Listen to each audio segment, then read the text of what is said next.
हजरत हव्वा की पैदाइश किस तरह हुई? कुरान मजीद में इसके बारे में सिर्फ इतना ही जिक्र है। ये कुरानी नज़्म हव्वा की पैदाइश की तफसील नहीं बताती, इसलिए बातें हो सकती हैं।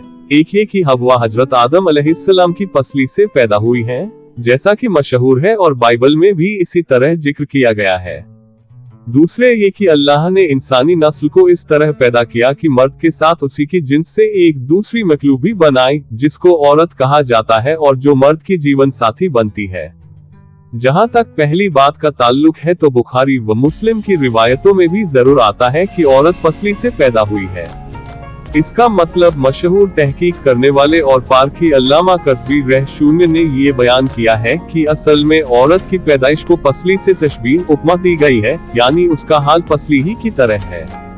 अगर इसकी टेढ़ को सीधा करना चाहोगे तो वह टूट जाएगी। तो जिस तरह पसली के तिरछड़ेपन के बावजूद उससे काम लिया जाता है और उसकी टेढ़ को दूर करने की कोशिश नहीं की जाती, उसी तरह औरतों के साथ नरमी और मुलायमत का मामला करना चाहिए, वरना सख्ती के बर्ताव से खुशगवारी की जगह ताल्लुक के बिखरने टूटने की शक्ल पैदा होगी।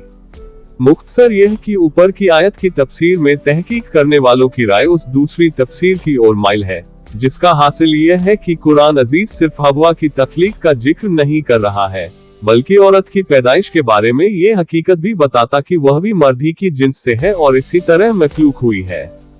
हजरत आदम का जन्नत में ठहरना और हव्वा का ज़ौजा बनना।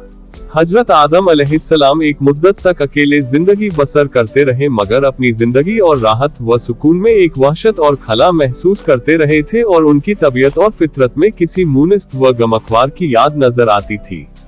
चुनांचे अल्लाह ताला ने हजरत हव्वा को पैदा किया और हजरत आदम अपना हमदम और साथी पाकर बहुत खुश हुए और दिल में इत्मीनान महसूस किया।